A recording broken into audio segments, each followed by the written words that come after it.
And coverage ન્યૂઝમાં આપનું સ્વાગત છે। જે ફાઉન્ડેશન ખોખરા દ્વારા પ્રવાસ અર્થે આવેલા મિયા ગામ કન્યા પ્રાથમિક શાળાની વિદ્યાર્થીનીઓને ભોજન કરાવવામાં આવ્યું।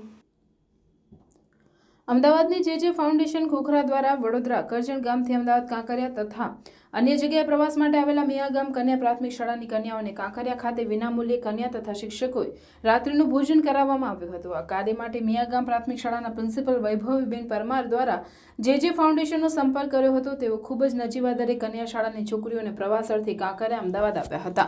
તેમના રાત્રિના ભોજન માટે સંસ્થામાં આગ્રહ કર્યો હતો અને તે જોતા સંસ્થા દ્વારા તરત જ વ્યવસ્થા કરી આપી હતી। કાંકરિયા ખાતે હર્ષભેર સ્વાગત કરી સ્કૂલની કન્યા શિક્ષક તથા સહકર્મીઓને વિનામૂલ્યે ભોજન પૂરું પાડ્યું હતું। તેમજ આ ઉત્તમ સેવા માટે દાન આપનાર દાતાઓનો પણ સંસ્થા આભાર માને છે। આ કાર્યમાં સંસ્થાના ફાઉન્ડર તથા મેઇન ટ્રસ્ટી કિરણકુમાર પવાર તથા તેમના સહ સેવા કરતા ધ્રુવીલભાઈ રાય, વિપ્સા મોદી, શિલ્પા લોખંડે અને ગોપાલભાઈ વગેરે ભોજન પીરસી વગેરે કાર્ય ખૂબ જ ઉત્સાહપૂર્વક સેવા કામ પણ પૂર્ણ કર્યું છે।